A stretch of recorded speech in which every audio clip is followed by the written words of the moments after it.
Witty answer. This is a story by one of the most famous writers of olden times. In those days, specially trained hawks were used in hunting. Trust, wrath, refusal, obligate, impudence. A certain nobleman, whose name was Carado, was a gallant and worthy citizen, delighting much in hounds and hawks. Having caught a fat young crane one day with his hawk, he sent it home to his cook, with orders to prepare it for supper. The cook, who was a poor and simple fellow, trussed the bird and set it over the fire to roast. When it was nearly done, a friend chanced to come into the kitchen, and, being attracted by the good smell, earnestly begged for a leg of the crane. "Nay, ye shall have no leg from me," said the cook, annoyed at this refusal. The friend replied, "Very well, then you need never again accept and favor from me." At once a quarrel arose and was carried to a great height between them. At length, for the sake of peace, the cook was obliged to carve a leg from the crane and give it to his friend.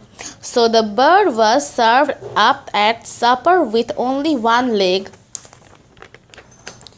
Curado, who had a friend at supper with him, at once sent for the cook and asked angrily what had become of the other leg of the crane. The cook replied after a moment's thought, "A crane has only one leg, sir."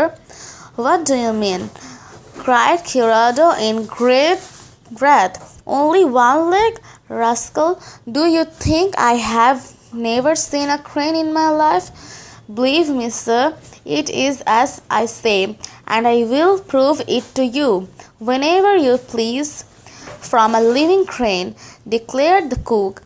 "Well," said Curado, who did not choose to have any more words in the presence of his friend, "as you offer to show me a thing which I have never seen before, I am content to have it proved tomorrow morning.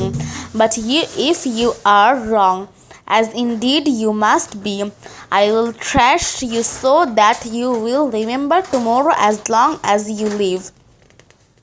There the matter indeed that night, but Curado, whose anger at the man's impudence had hardly allowed him to get any rest, rose early. He called for horses and took the cook along with him towards a river where he had often seen plenty of cranes at the early hour of the day.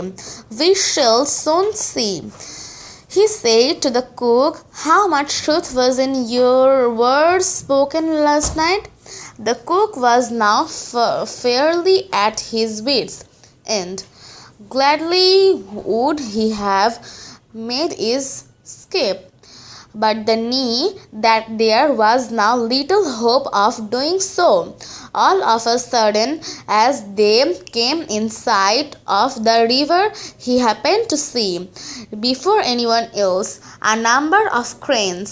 They were each standing on one leg.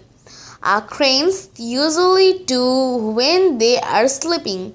With a sigh of relief, the cook pointed them out to Curado, saying, "Now, sir, you yourself can see that I spoke nothing but truth when I said that cranes have only one leg."